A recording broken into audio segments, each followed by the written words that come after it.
Sebelum menonton pastikan jangan lupa subscribe, like dan tekan lonceng. Apa kalian tahu, tembok besar China adalah salah satu struktur paling ikonik dan monumental dalam sejarah manusia. Tembok ini dibangun untuk melindungi wilayah China dari serangan suku-suku nomaden di utara. Berikut adalah ringkasan sejarah tembok besar China. 1.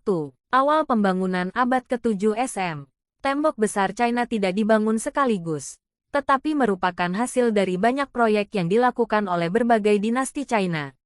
Awalnya, beberapa negara bagian kecil di China pada masa periode negara-negara berperang 475–221 SM, mulai membangun tembok-tembok untuk melindungi wilayah mereka dari musuh.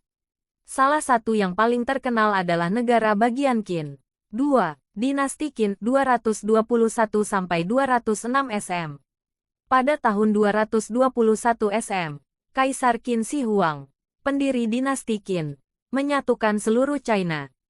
Ia memerintahkan pembangunan kembali dan penggabungan berbagai tembok kecil yang sudah ada menjadi satu rangkaian pertahanan yang panjang. Proyek ini bertujuan melindungi kerajaan dari serangan suku Xiongnu di utara. Tembok pada masa ini lebih berupa gundukan tanah dan batu. 3. Dinasti Han 206 SM 220 M. Setelah dinasti Qin jatuh, dinasti Han melanjutkan pembangunan dan perbaikan tembok tersebut.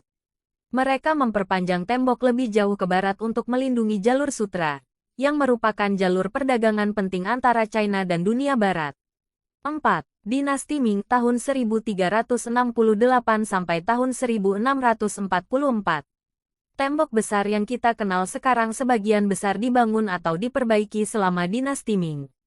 Dinasti ini berkuasa setelah menggulingkan penjajah Mongol dan merasa perlu memperkuat pertahanan di utara untuk mencegah serangan suku-suku seperti Mongol dan Manchu. Pada masa ini, tembok-tembok diperkuat dengan batu bata dan batu serta ditambah dengan menara pengawas. Tembok pada masa Ming membentang sekitar 6.000 km, mulai dari Provinsi Hebei di timur hingga Gurun Gobi di barat. 5. Penurunan dan pelestarian setelah dinasti Ming. Setelah dinasti Qing tahun 1644 sampai tahun 1912 berkuasa, mereka menaklukkan Mongolia, sehingga ancaman dari utara berkurang dan tembok mulai kehilangan fungsinya sebagai pertahanan militer. Selama berabad-abad, sebagian besar tembok mulai rusak dan tidak terawat, meskipun beberapa bagian tetap terpelihara dengan baik. 6. Tembok besar China saat ini. Saat ini, tembok besar China menjadi salah satu situs warisan dunia UNESCO dan destinasi wisata internasional. Meskipun banyak bagian tembok yang hancur, beberapa segmen telah dipugar dan dijaga. Tembok ini juga menjadi simbol kebesaran sejarah China dan upaya bangsa untuk melindungi diri dari ancaman luar.